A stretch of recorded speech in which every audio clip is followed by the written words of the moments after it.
मित्रांनो, लोकसत्ता यशस्वी भव या अभ्यास मालिकेतून आपण आज नागरिकशास्त्र विषयाला सुरुवात करणार आहोत। नागरिकशास्त्राचे प्रकरण 3 आज सुरू करूया। न्यायमंडळ। न्यायदान हे शासनाचे महत्त्वाचे कार्य आहे आणि त्यासाठीच न्यायमंडळाची स्थापना करण्यात येते। न्यायदान करणे आणि लोकशाही मजबूत करणे हे न्याय व्यवस्थेचे कार्य आहे आणि त्यासाठी आपल्या भारत देशामध्ये स्वतंत्र न्यायमंडळाची स्थापना करण्यात आली आहे। भारतामध्ये एकात्मक न्याय पद्धतीचा स्वीकार केलेला आहे आणि या पद्धतीच्या सर्वोच्च स्थानी आहे सर्वोच्च न्यायालय। सर्वोच्च न्यायालय हे दिल्ली या ठिकाणी स्थापित करण्यात आलेले आहे। हे भारतातील सर्वश्रेष्ठ न्यायालय मानले जाते। त्याच्या खालोखाल आहे उच्च न्यायालय।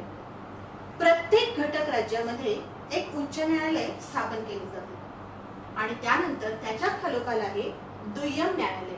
जिल्हा आणि तालुका पातळीवर विविध न्यायालय म्हणजे दिवाणी न्यायालय, फौजदारी न्यायालय किंवा कौटुंबिक न्यायालय स्थापन केली जातात। आज आपण विचार करणार आहोत ते सर्वोच्च न्यायालय आणि उच्च न्यायालय यांचा। यासाठी आजच्या अभ्यास मालिकेमध्ये जो लेख दिलेला आहे त्यामध्ये तुम्हाला एक तक्ता दिलेला आहे ज्यामध्ये सर्वोच्च न्यायालय आणि उच्च न्यायालय यांचा तुलनात्मक अभ्यास केलेला आहे। यामध्ये आपण पाहूया सर्वोच्च न्यायालयाची रचना आणि उच्च न्यायालयाची रचना या दोघांमध्ये काय फरक आहे। सर्वोच्च न्यायालयामध्ये एक सरन्यायाधीश असतो आणि 25 इतर न्यायाधीश असतात, तर उच्च न्यायालयामध्ये एक मुख्य न्यायाधीश असतो आणि इतर न्यायाधीशांची संख्या ही प्रत्येक राज्यामध्ये वेगवेगळी असते।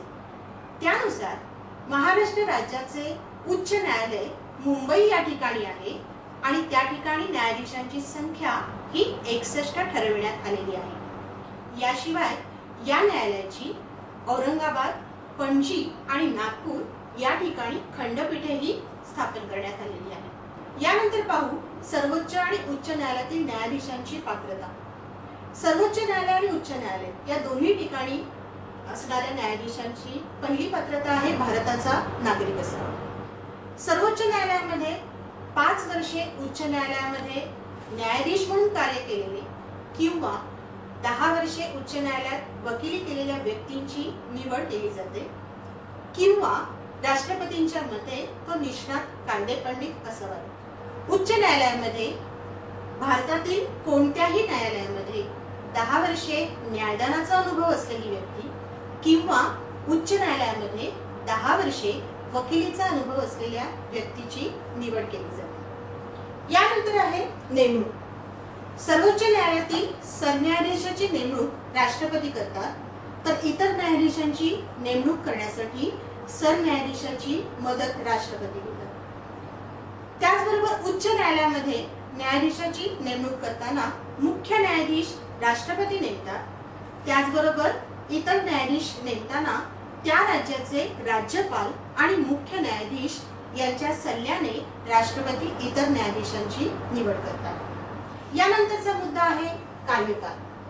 सर्वोच्च न्यायालयासाठी 65 वर्षे तर उच्च न्यायालयासाठी 62 वर्षे हे निवृत्तीचे वय निश्चित करण्यात आले आहे। आता आपण पाहू सर्वोच्च न्यायालयाचे अधिकार क्षेत्र। सर्वोच्च न्यायालयाचे अधिकार क्षेत्र 3 प्रकारचे आहे: प्रारंभिक अधिकार क्षेत्र, पुनर्विचाराचे अधिकार क्षेत्र आणि सल्ला विषयक अधिकार क्षेत्र। प्रारंभिक अधिकार क्षेत्र कशाला म्हणतात? जे खटले थेट सर्वोच्च न्यायालयामध्ये दाखल केले जातात त्याला म्हणतात प्रारंभिक अधिकार क्षेत्र।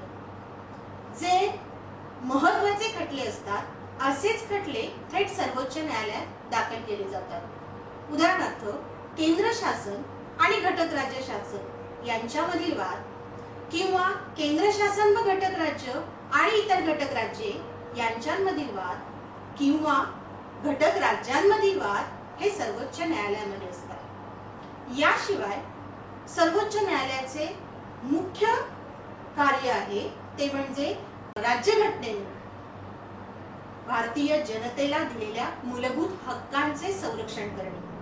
या संबंधीचे वाद थेट सर्वोच्च न्यायालयामध्ये दाखल केले जातात। दुसरे आहे पुनर्विचाराचे अधिकार क्षेत्र. उच्च न्यायालयामध्ये दिलेल्या निर्णयाचा पुनर्विचार करण्यासाठी असे खटले सर्वोच्च न्यायालयात दाखल केले जातात. यामध्ये राज्यघटनेच्या तरतुदी संबंधी विचार करण्याचे खटले असू शकतात किंवा उच्च न्यायालयाने कनिष्ठ न्यायालयामध्ये दिलेली शिक्षा एखाद्या गुन्हेगाराची रद्द करून त्याला जर मृत्यूदंडाची शिक्षा दिली असेल तर असे खटले पुनर्विचारासाठी सर्वोच्च न्यायालयामध्ये दाखल केले जातात. तिसरं आहे सल्लाविषयक अधिकार क्षेत्र. काही वेळा संसदेने निर्णय घेतलेले कायदे याला अंतिम स्वरूप देताना राष्ट्रपतींनाही त्या संबंधीच्या घटनात्मक तरतुदी संबंधी जाणीव करून घ्यायची असते, अधिक माहिती मिळवायची असते. अशा वेळी सर्वोच्च न्यायालयाकडे ते सल्ला मागू शकतात. सर्वोच्च न्यायालय अशा वेळी राष्ट्रपतींना सल्ला देते, मात्र राष्ट्रपतींनी तो सल्ला मानणे बंधनकारक नसते.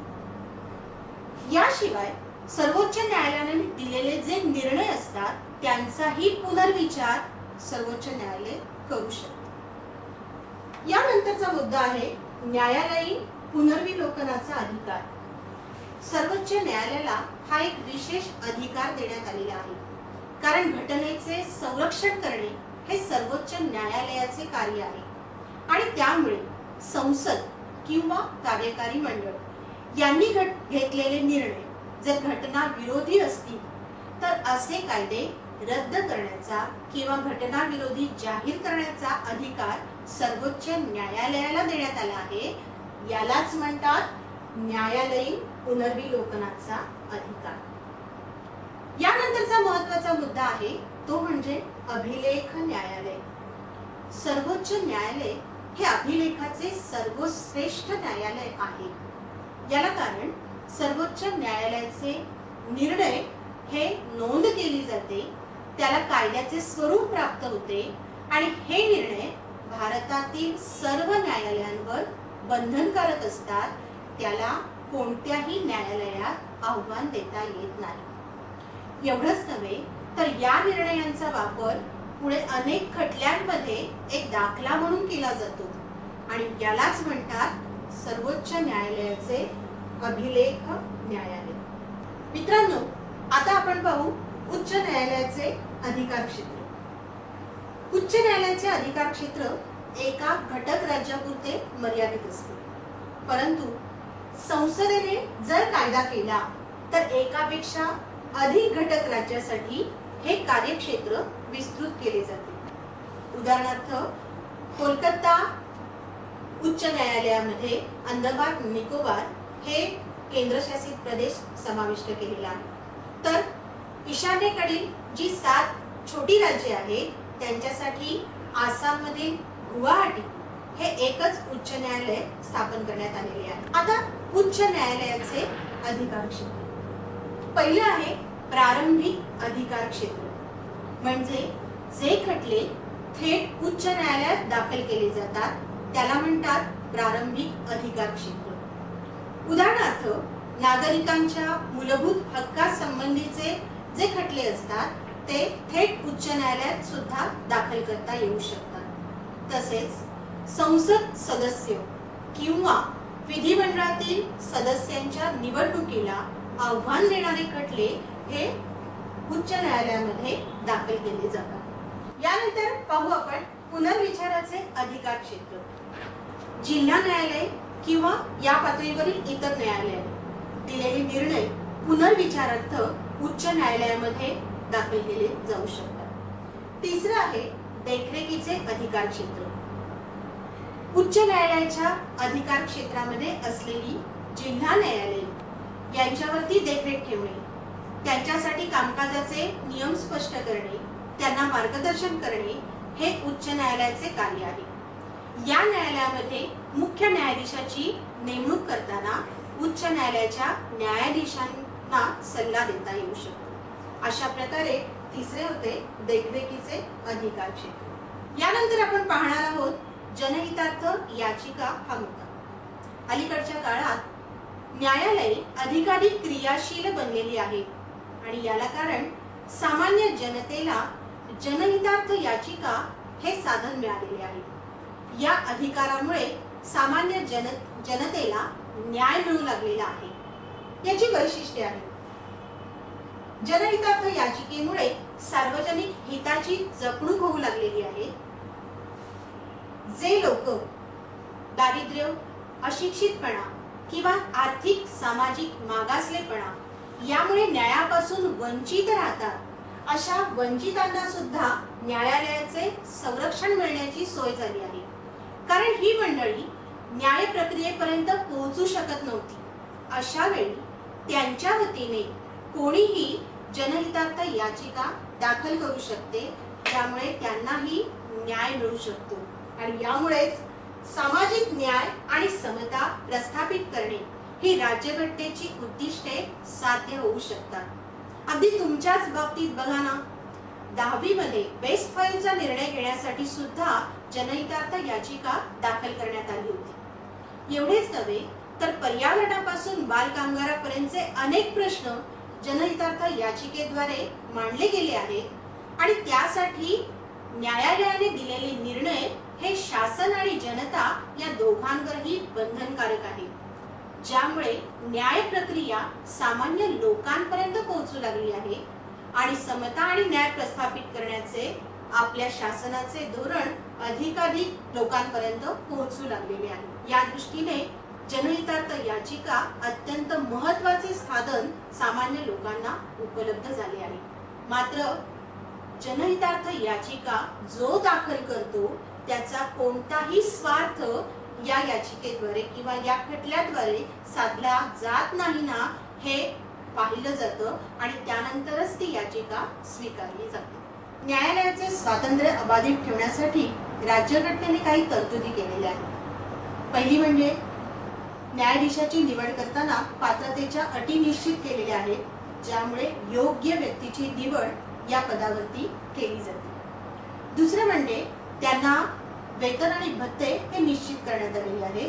तसेच सेवेची कालमर्यादाही देण्यात आलेली आहे, ज्यामुळे त्यांना सेवेची निश्चिती मिळते.